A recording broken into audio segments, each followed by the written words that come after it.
What's going on, everybody? Jacob Verdin right here. Got my guy G-Sportz in the building. G, what's going on, dog? What it do, man? Happy Mardi Gras. Happy Mardi Gras. And then I heard you cutting some nets down, man. Come on, tell us the news, bro. Let's celebrate a little bit. Yeah, man. My guys over here at Tip of the Middle. We won a parish championship for the third year in a row. 21-0 in the last 3 years in the parish, and then we qualified for the state tournament in the University of Louisiana Monroe. Went down there, went undefeated, and won the whole thing, bro, against Lafayette Renaissance in the championship. We ended up winning the game 45-40. 37-3 overall. Won 5 tournaments this year. Just was a special season from a great group of kids. God just keep blessing me with a good group every year, bro. So, hell of a season, man. Proud of them kids, bro. It's bittersweet seeing it end. Yo. Well, congrats, man. I'm clapping it up for you over here, dog. That's big. That's big. Got a lot of stuff to talk about, man. It's been a minute. Yesterday, we got a little bit of news breaking that we're going to touch on in the beginning. Trinidad Chambliss getting another year to ball. And then, LSU went to work in that portal, bro. Lane Kiffin, he was in that facility at 3 a.m. every damn night, it seemed. He doing his yoga. He doing his loaded tees. But he doing work in the portal, too. They got 3 of the top 5 prospects. We'll break down each of those as well. Talk a little bit about the draft. LSU's got 11 names going to the combine. And then tomorrow, game of the year, quite frankly, I think. LSU, South Carolina, 2 of the biggest teams in the SEC. Got a little bit of an L streak, though. We ain't going to talk about that one yet. Let's bring up Trinidad Chambliss stuff. So, like I said, grant another year eligibility in Mississippi court, mind you, G. It wasn't the NCAA. The NCAA don't have as much power as people think. That's why a lot of people are saying, like, oh, we need a college football commissioner, all this good stuff. I'll go out on a limb and say it. Like, yeah, that would help, but they need a commissioner of all sports. Because if you get a college football commissioner, G, now you're going to need to talk about basketball. Because I'll dial it back to when LSU had the problem with Will Wade, right? You got violations. You got to get rid of him. But then you got Kansas and Bill Self with the same situation going on. But that's all fine and dandy. So I guess I say the NCAA has a history of not giving even decisions across the board. So, I mean, I'm not surprised that they had to take it to an external party. But what are your thoughts on this and Chambliss getting another opportunity to ball? The NCAA continues to show their inconsistency with their rules and this gray area, bro.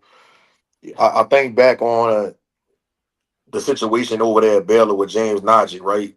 With all these different college coaches coming out and saying, how in the hell is this dude eligible after he entered the NBA draft and got drafted 31st? True. And he's able to come back to college. Trinidad Chambliss was at Ferris State for 3 years. He redshirted his first year. In his second year, he played in 2 games. Then he had to sit out the rest of the year for a respiratory issue he had going on. So he really technically only played 1 year at Ferris State. So in my mind, how is he not eligible for another year? Right. That doesn't make sense to me. He played in 2 games, bro, and he sat out the rest of the year for a respiratory issue his sophomore year. All right, I get it. He redshirted his freshman year. Okay, that's out the do. But he should have got a medical red shirt for that second year at Ferris State. And that's what I don't understand, where the NCAA ruled him ineligible. But I'm glad this judge got involved. It's a coincidence that he's an Ole Miss alum. Made it happen, right? It's all about who you know. And I know they're saying that the NCAA going to appeal it, but I don't see it holding up, bro, because the sophomore year with him sitting out because of the respiratory issue, I don't even see how the NCAA will get past that.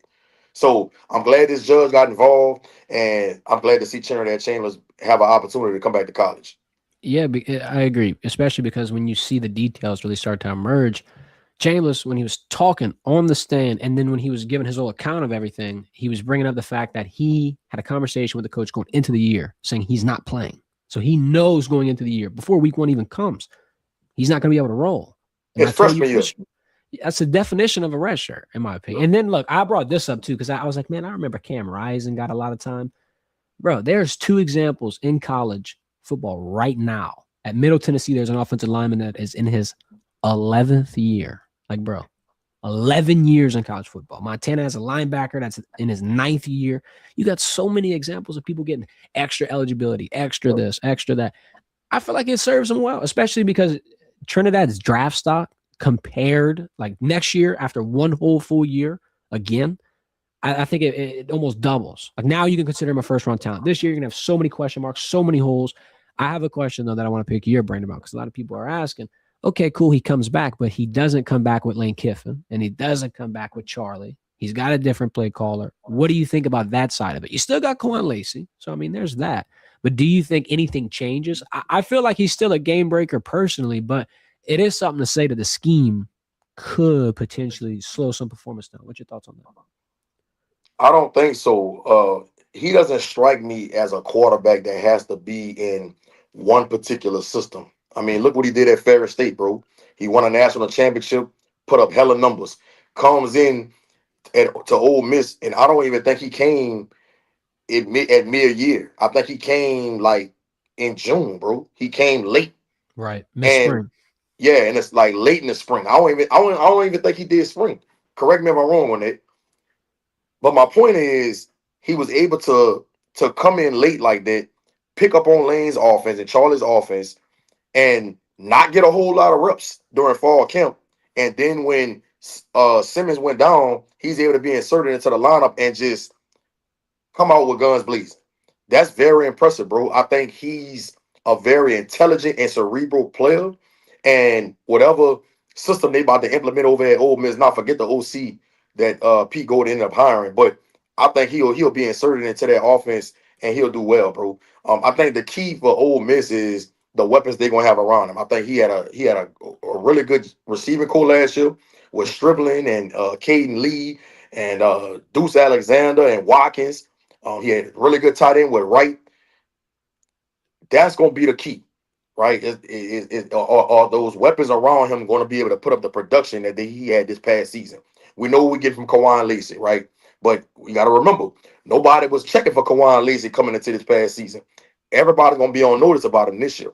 So we got to see how he goes into this third year of college with everybody knowing he's the guy. So, but I believe in Trinidad Chambliss, bro. I think he's a really, really good player. My only question is it smart for him to come back, right? Far as when you talk about the draft. Because I think in my mind, right, who's supposed to be the number one quarterback taken off the board this year? Fernando. After that, Fernando Mendoza. I think Trinidad Chambliss could have been the second quarterback taken off the board. I can see that. Right? Now you coming back next year, right? With people like Sam Levy, Arch Manning, Yep. Lenore, in there. Lenore Sellers getting another opportunity to showcase what he could do, right? You kind of playing Russian roulette with your draft stock next year. So in my opinion, if I was advising Trinidad Chambliss, I think he should have came out this year because I think he'd have been a second quarterback taken off the board. Because you got the playoff run that you can use to kind of boost it up a little bit as well. Yes. You gotta strike when the iron hot, bro. Yeah. You gotta strike it. You can't. I just don't see him being able to surpass what he did this past year. I mean, what he had 3,900 yards, 33 touchdowns, 3 picks. He had like a 71% completion rate, bro. He had a hell of a run in the playoffs. Like he had some miraculous plays. Like 22 touchdowns, 3 picks. That's a crazy ratio, bro. That's 7 for every pick. Yeah, I just don't know if he can do better than what he did this past year. I just don't know. And then against Georgia, when he beats Georgia in the playoffs, yeah, can he top that? I don't know. I don't know about that. That's a good question. Especially, there's gonna be a lot of change. That's gonna be something to focus on because then you got Dante Moore too. I forgot about that name. Oregon. Dante Moore is another one. Like he got a list of quarterbacks. He could mess around and lose out on $10 to $12 million from the NFL just because he decided to come back. Because now you put yourself in a position to be a third round pick now, mid-second. Like, I don't know. Yeah, my tune would have changed if he went to LSU for some reason, just because I feel like they're going to be in a situation where it's more elevated. But it's still that same risk, though, inherently, because you still are trying to, like, I'm not saying you double down and bet on yourself, but I don't know, G. It's like you're sitting at the poker table, dog. You already double your money. Just get up. Get up. Yeah. You're playing with house money, man. Get up. Get out of there. And I'm gonna be honest with you. And I know this might be an unpopular opinion, but me personally, I would draft Trinidad Chambliss over Mendoza. That's just me. I know he won a Heisman. I know he won a national championship. I know he ran the table. But when you look at the arm talent, when you look at how he uses his legs, when you look at the cerebralness. I think Trinidad Chambliss would be a better NFL quarterback than Mendoza. I really, really feel like that. Even though I still think that the Raiders, who got the number one pick, would pick Mendoza over Trinidad. Yeah. But if I was an NFL GM, I'm picking Trinidad Chambliss. James got a lot of talent, bro. He shredded LSU with it. I ain't gonna lie. I saw that live. But I agree to a point where I think he performed well enough this year to be able to get that stamp. I want to know what he's going to do next year, though, especially with all that damn turnaround, man. Ole Miss is such like a hit or miss. Their portal rankings, I'm going to pop these up right here. We'll switch to the portal talk. Ole Miss was second. I think the numbers have adjusted. LSU ended with 40 commits. Ole Miss was around 30. What's your reaction to this? So first off, number one portal class, obviously. That's great. 3 of the top 5 prospects. Number one quarterback. Number one tackle. Number one linebacker. 40 commits altogether. A lot of new pieces, G. What you think about the pieces like that? I know they hit like Sam Levitt. That's a great addition. Seaton, great addition. Obviously, Princewell, TJ Dottery, our guy, huge get. What do you think about how many people though? 40 transfers. Is that worrisome? Is it expected with all the max exodus that you saw, or what's your thoughts on that part of it? Well, I want to say he had about 28 transfers last year at Ole Miss. And I think the year before when he had Dart, he had like 20 plus transfers that year. Now I know 40 is a bit extreme, but they kind of had to do this, bro, because of you're losing Brian Kelly, a lot of guys hitting the portal. You kind of wanted to wean out some of these guys that's not gonna fit your culture. So I get it. I think the most important thing, and why I think it could work, is because you kept Blake Baker, you kept most of the defensive staff, right? And the main guys on defense are coming back. With Weeks, Tamarcus Cooley, DJ Pickett, guys like that played a lot.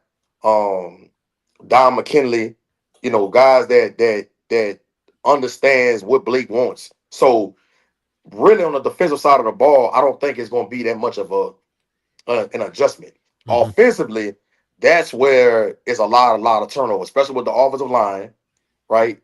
The receiving core, that's going to be totally new. But if anybody can get that rolling in the right direction, is who? Charlie Weis and Lane Kiffin, right?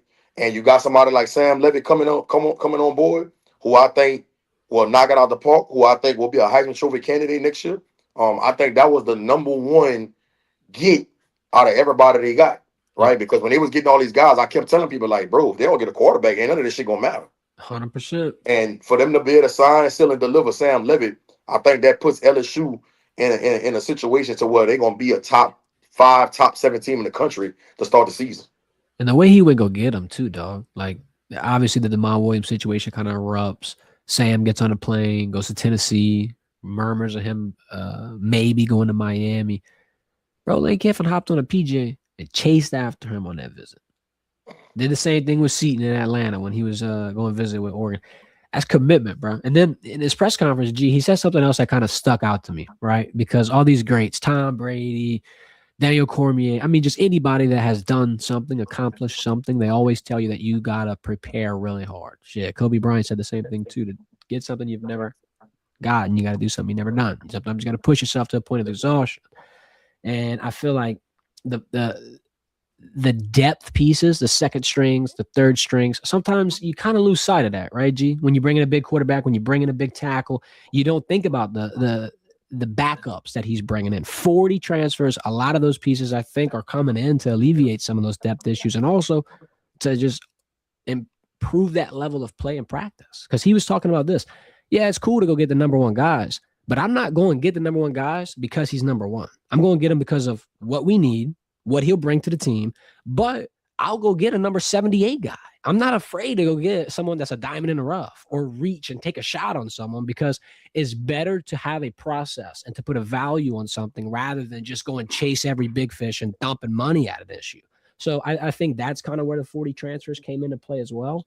I want to ask you about like a sleeper transfer potentially. Mine's TJ Dottery all the way. Whenever I saw he was coming, we obviously had him on the show. We got to meet him, and he's a great person, great teammate, but the energy, dog. Yeah, he's a great athlete, SEC leading tackler, got like 11 tackles in the playoffs in one game at one point. I think it was against Miami. all over the place, communicating, energy across the board. It's a culture thing too, though, because Lane Kiffin, I asked him about this and he was like, all right, I'm going to bring my strength coach over. And that kind of helps bring the energy a little bit. But bringing TJ, it brings that in the locker room. Like that brings that amongst the players. He's going to show them the standard. This is what we've been doing. I've been with him for a while and he's got that dog in him is what he brought up. I think out of all the transfers we brought in, TJ Dottery could be one of the biggest ones. I can't lie. I just feel it in him because he's going to help carry it over from the era where I ain't gonna lie. I don't want to call nobody out, but I'm just saying people were talking about the lack of physicality, right? People were talking about the trenches not really having that fire in them. I think this is how you can get back to that point. Yeah, I definitely like TJ Dottery. You know, we interviewed him at SEC Media there in Atlanta, and he has all the makeup to be a culture guy in your locker room. But I want to touch on when you said that Lane's not afraid to go get somebody that's ranked 78 or that might not be a top ranked guy at this position. Man, look at what he did at Ole Miss, bro, with the transfers. Kawan Lacey was at Missouri. Kawan Lacey, I think he might have had like 200 yards his freshman year.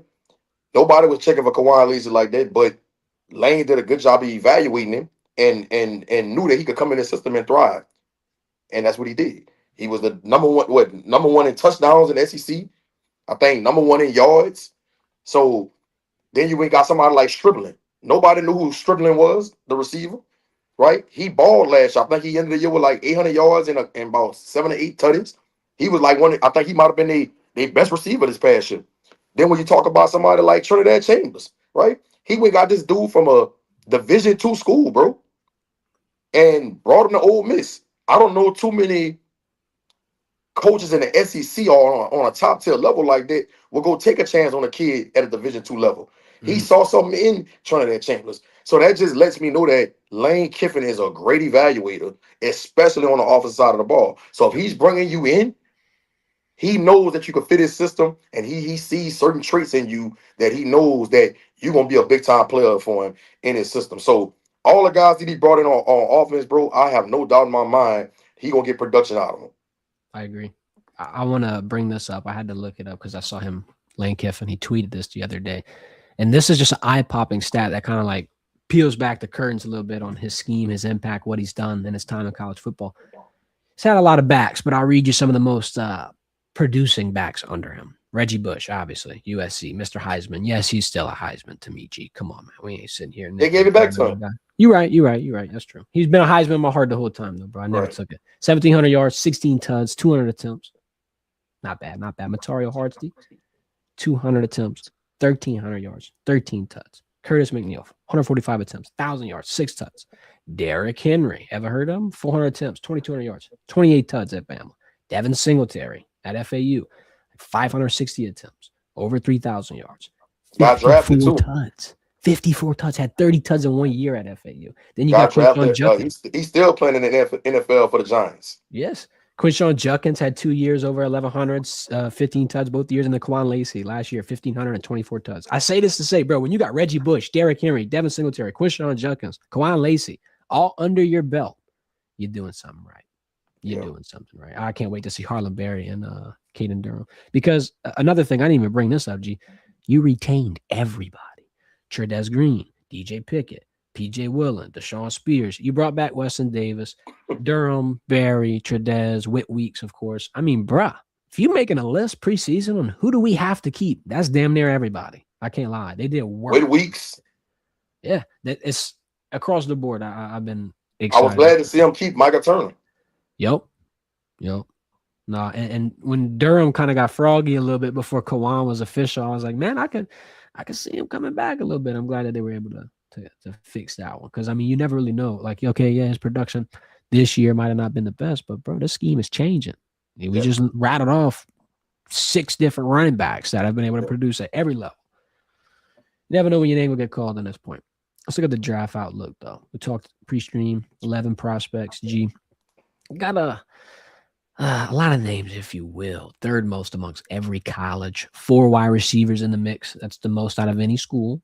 Wide receiver, you again. Come on, man. I gotta brag a little bit. I think in terms of people, I'm expecting to do really well. I've been praising Nussmeier all through the Senior Bowl. I thought he would have a good opportunity to be able to just show, hey, I still got it. I know there's question marks. I know there's been just questions all across the board. Health, What the hell's going on with the play call, and just all kind of things have been brought up with the Garrett Nussmeier situation. But with his time in the Senior Bowl, the couple of drives he had, I'm not counting a pick. It was a tip.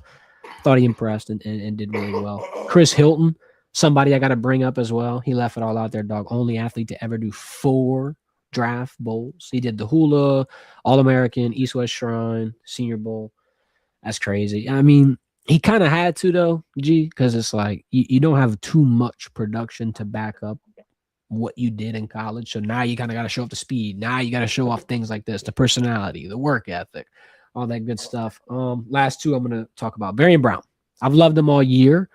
I know he's kind of been put in that bracket of a speedster or like a specialist, but then he comes to LSU and he leads in receptions and he leads in receiving yards. And sure, it's not the prettiest offense, might be one of the worst offenses, but it's just the fact that in that year when he was taking a shot on himself, I think it paid off. And I think he could be a wide receiver that stock could drastically improve. Him and Hilton just got breakaway speed, bro. If they run a 4.340 at this point, you're jumping up the board. You know what I mean? Speed kills. And lastly, AJ Halsey. I love him. I think he's, quite frankly, maybe the biggest sleeper, in my opinion. I think he was all over all year. I love him. I think he just got to test well. What's your thoughts on this year's class? Any sleepers? Anybody you watch him? I mean, I think it's pretty obvious that Mansour Delaney is going to be a first round pick unless he Yep. tests poorly, Right. right? So I would imagine he's going to go in the top 20, top 25. I know he's going to interview pretty good. You know, the production speaks for itself. What he did at LSU, even Yep. going back to his days at Virginia Tech. And I think you're right. I think AJ Halsey will be the next highest drafted player from LSU in this year's draft, bro. I think his and him being so damn instinctive, so smart, willing to come up and lay that pop and tackle. Yep. Uh, I think a lot of NFL teams gonna like him. I think what's gonna hurt AJ from going higher than he probably could have went is the way he gonna test it. I don't anticipate him testing off the charts, right? So I can see AJ probably going in like that 3rd round, bro. And but once he gets on an NFL team, bro, I think he gonna knock it out the park. Yep. I think the sleeper of this draft to me in this class, I probably would say Aaron. I mean Aaron Anderson, and some people might not call it a sleeper, but I think it is because Aaron is somebody that he was the leading receiver for as yards wise the year before last, right? And he came back this year, and everybody thought he was going to be, a wide receiver one type of player, right? But just the injuries and him in and out the lineup, you just didn't get that this year. You saw flashes here and there, but you Yep. just didn't see him play consistently throughout the whole season. And um, I can see his draft stock really, really falling. I think he's going to test really, really well, but I can see him falling to like the 5th round, 4th, 5th round, right? But I think if Aaron stays healthy, if he stays healthy, when he gets to training camp, he gonna knock it out the park. I could see him really wowing the coaching staff, and when he gets his opportunity, he puts everybody on notice that look, this is the Aaron Anderson from the year before last, right? I'm healthy, I'm fresh. I've been taking care of my body. I could be a top 3 receiver on any NFL roster when I'm healthy, and I think he's gonna display that. Yeah, the thing, like a knock that a lot of people who don't like are not familiar with Aaron Anderson, because I was given like a little preview of the Senior Bowl a few weeks ago, and the thing that I was saying would potentially prohibit him would be the size naturally. But then he goes out to the Senior Bowl, bro. He creating so much space. They got people 1-on-1 drills, and he's sitting here shifting them, making them slide all the way to the other side. Hmm. And there They're was trying to even get their hands on it. I was about to say there was even a play where they tried to press him and he pushed them off of him. And I'm like, all right, look, so you playing bigger than the frame. The Yeah. speed's obviously explosive and will break you away. And then I did some research and look at Tank Dell, Tyreek Hill, Tyler Lockett. You do got a lot of examples today of guys Jalen that are Waddle. smaller, that you can just get out in space and have them wreak Shaheed. havoc. Shaheed Shaheed, from that played with the Saints, now he with the Seahawks. now you Like, got Dan Lombardi. yeah, I tell people all the time now, over the last 4 to 5 years, things have changed in the NFL and in college football. It's a great time to be small because everybody's trying to get these little dynamic guys in space, get them matched up with a linebacker or a safety and creating, Mhm. mismatches. And now, God, people trying to do these gadget plays with these speed sweeps and tunnel screens and things of that nature. Motioning to the backfield, like they're doing a lot of different dynamic things these days with these smaller players, and it's creating opportunities for them. So Yep. I think it's a great time to be small, and I just think if Aaron stays healthy, he gonna have a really really good camp, and I can see him being a top 3 receiver on any NFL roster. No, I agree. I agree. We got a lot of talented wide receivers over there, bro. You got Chris, you got Aaron, you got Barian, and then is it Nick Anderson? No, No, who's the no, fourth wide receiver? that's in the draft. Zay Thomas. Zevion, Yep. Zevion. I was forgetting the fourth one. My bad. ZT, my bad. And But Look, I'm yeah, gonna tell you, Zevion is somebody that I think is really underrated too. I think he displayed this year that he can be a pure receiver, yep. right? Um, we know what he could do in the special teams game. I don't know if he's gonna get drafted. I hope he does, but I think if he gets into somebody's camp and goes to the right situation, he could put on display on how he is a pure receiver, bro. Mm-hmm. We saw that this year from Zevion. That was a question mark coming into this year. Is he just a gadget guy and a special teams guy? Well, I think he showed this year that he can run routes, that he has sure hands, right? But the offense, the way they was calling plays, and just the disconnect between Joe Sloan and Nuss being not healthy, I think that deterred Zevion from really showing what he could do. But he Yep. showed flashes that he could be a pure receiver. So Zevion is another person to look out for. No, I agree. Yeah, I think in terms of the person that I think stock could change the most, I'll put it on Chris Hilton just because of that 40, bro. Because I think Chris, look, and I don't mean this in a bad way. I think he's got a lot of potential. I just think he's on the brink of being undrafted too because of the lack of production. But if you can test off the charts, you're going to sneak into that. I would say fifth round range as well because it's tough to not take a shot at that point in the draft on something like that. You done got everything important out the way. I mean, some Yeah. teams, yeah, you got more holes, but it's like that range, those last 2 to 3 rounds, that's sleeper time, baby. Chris is another one that, had a lot of durability issues in college. And I think that's something that might be a knock as he gets evaluated probably by the league. Yeah. It was something every year, I feel like. Yeah, every year, he was dealing with some type of injury. So but again, like you just said, if he's healthy, he could display that speed, and that's a game changer. For sure, most definitely. No, it'll be interesting. I'm excited for the pro day though. It's gonna be it's gonna sneak up on us before we even know it. All right, G. Let's close it off with game of the year tomorrow. I had to put this picture. Come on, man. Full Wiley and Flage now. Look how times have changed. It's full circle, man. This is the revenge game, if you will. I don't want to put too much hype on it. We talked to Joe Schwartz on Wednesday. He talked about the mindset going into the game, right? He was saying they want to make sure that it doesn't get too big for them. I want you to put your coaching cap on. How would you talk to your team pregame in this moment? College game days here. G, this is a nationally televised game. You're playing on a Saturday. You know what I mean? Normally, that's the men's basketball day. Now, women, prime time, 7:30, ABC. What you telling them in the locker room? As cliche as it might sound, bro, you got to treat it like another game. This is going to be more mental than physical on Saturday, right? I think this is one of no, I ain't gonna say one of. I think this is the most talented team that Kim Mulkey has had since she's been at LSU, and this includes the team that won the national championship with Yep. Angel Reese, That's right? deep, bro. Yeah, they could go 10, 11 deep in their bench, especially when Gilbert not hurt, Yep. right? She could go in that bench, bro. So, but South Carolina can too. They play a lot of players.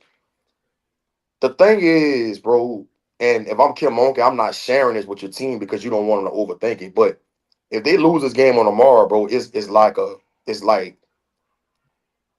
about your psyche, right? And whether they want to admit it or not, you lose this game tomorrow, it starts creeping in your mind that we can't beat these people. Are we like that? We might be a really good program. We might be a top 5 team in the country, but we just not on the level of South Carolina. That starts creeping in your mind, bro, when this keeps happening over and over and over. Yeah. And not only that, since Kim Mulkey has been at LSU, I think they might only had maybe 2 close games.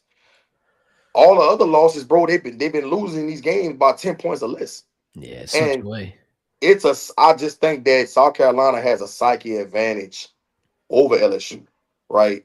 But as a coach, you can't allow your team to know you feel that way, Mm-hmm. because now they're gonna go into this game tomorrow night pressing, right? You want to have the same routine. You don't want to overthink this situation on tomorrow. But the key gonna be is for Wiley. Is she gonna play outside of herself? Is she gonna try to prove a point to her former team and her former coach that, look, this the role I should have had when I was with you guys, right? That's something to monitor tomorrow night when they go against South Carolina, bro. For Wiley cannot get out there and start playing like it's just about her. Right. And uh I'm sure Kim Monk is gonna have that conversation with her, but I gotta see it tomorrow. I gotta see if she gonna let the game come to her, right?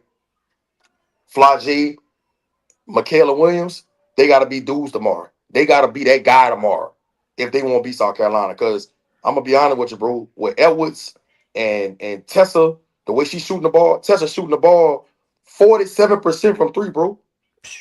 Number 10. That's She's almost a shooting the point flip. ball 47% from three. That's better That than most is teams, bro. that is mind-boggling. That's mind-boggling. And look, let's be honest right now. And I know LSU fans don't want to hear this. South Carolina is the better team. Make no mistake about it. If LSU play their best game and South Carolina play their best game, South Carolina gonna win the game. LSU gonna have to be able to defend man to man tomorrow if they want to win this game. Yep. If you think you're gonna sit in the zone and try to just keep changing defenses on South Carolina tomorrow and you're gonna win this game, it ain't gonna happen. And they're gonna have to get at some point in that second half, they're gonna have to sit down and guard the basketball, contain dribble penetration, and stop allowing them to get in the paint and then kick it to these shooters and be able to knock shots down. And the second thing is they can't allow all these second chance points, Nah. right? South Carolina is a really, really good rebounding team. They have more size than LSU, even though LSU has bulked up their size this year, Mm-hmm. but South Carolina has more size. So I think that's the two keys tomorrow, man. LSU gonna have to be able to guard man to man and keep contain dribble penetration, and they're gonna have to win the rebounding battle. They do that, I think they be in position to win the game. And Michaela and Flaugy gotta be dudes. They gotta be dudes. I'm gonna throw one more in there too. Got to cut the turnovers because it's been kind of creeping up. You got a couple of players getting 3 to 4 turnovers a game, and it For happens, Wiley. man. It happens, and For I'm not Wiley, trying bro. to I'm not trying to blow it out of proportion. But as to your point, second chance points, G, or points in the transition, they add up and they sneak up on you. You know what I mean? Those moments are you're gonna look back at the box score and reflect and say, we had it here. It's those moments that I think hide and don't really get talked about enough in that regard. They've And cleaned up and and the and a, shooting, but and a part of that is like a player like For Wiley. I don't want to seem like I'm picking on her, but she's a high risk, high reward type of basketball player. When it's going good, it's going hella good. But when it's going bad, she has some really, really bad turnovers that really make you scratch your head. Mhm. So she got to play within herself tomorrow, bro. She got to let the game come to her. No, I agree. Yeah, I'm a little worried too. I hope it's close. I think, Them yeah, being at home, I don't see South Carolina winning the game by double digits. I no. don't see it. Not at home. This statistic it just messes with me internally. You want to talk about the psyche, G? That's true because listen to this from a psyche standpoint. South Carolina has won 17 in a row over LSU. We looked up how long that dates back to 2012. My guy, 2012, 14 years ago, G. 14 years ago was the last time LSU got a victory over them. Now, obviously, it's far removed from both coaches, Dawn and Kim. They were all doing their own thing, not at those universities. It's just to say, man, streak is a streak is a streak. You know that's maybe not in the back of their mind, but it's gonna be a narrative going into this. I can't lie to you. I don't know. I think I ain't gonna lie. I probably would play mind games with my team, and I probably would put that stat somewhere in the locker room. bulletin board material. Yeah, I probably would do that. Snap this I shit. wouldn't. I wouldn't like personally just keep bringing it up every day leading up to the game, but I would just have it hanging around in the locker room. Hey, they do. Some things might be all good things gonna turn in. You never know. They might be able to snap the streak. Pack the PMAC, man. They have a blackout game, G. It'll be a sold out crowd tomorrow. Yeah, And they can't wait wearing to black watch it. uniforms. They are. Support. Yes. Yep. Joe said they wore them in Georgia, but apparently, like Nike gave them new uniforms this year, right? They gave them a bunch of different new combinations: home, away, alternates, all this good stuff. And 5 schools, I don't know all of them. I know UConn's another one of them, but 5 schools got a black uni this year. It took a little bit to get LSU convinced to let them wear them, but I mean, this is no time like the present right here tomorrow. So I'm interested to see. That's the number one takeaway I got pregame. How do black unis look? What's the drip like? Respect the All drip. black is a funeral. Yeah. Somebody gotta die. They preparing, brother. They preparing. I don't know. We'll see. We'll be breaking it down. Hopefully good news, G. I'm about to get out of here, though. Appreciate you for joining, G. Good seeing you, man. Thank you to everybody for joining in the chat. BK, Damon, Joey. We got a bunch of people typing on, man. All right. Y'all have a good weekend. G, appreciate your time, my guy. We out of here.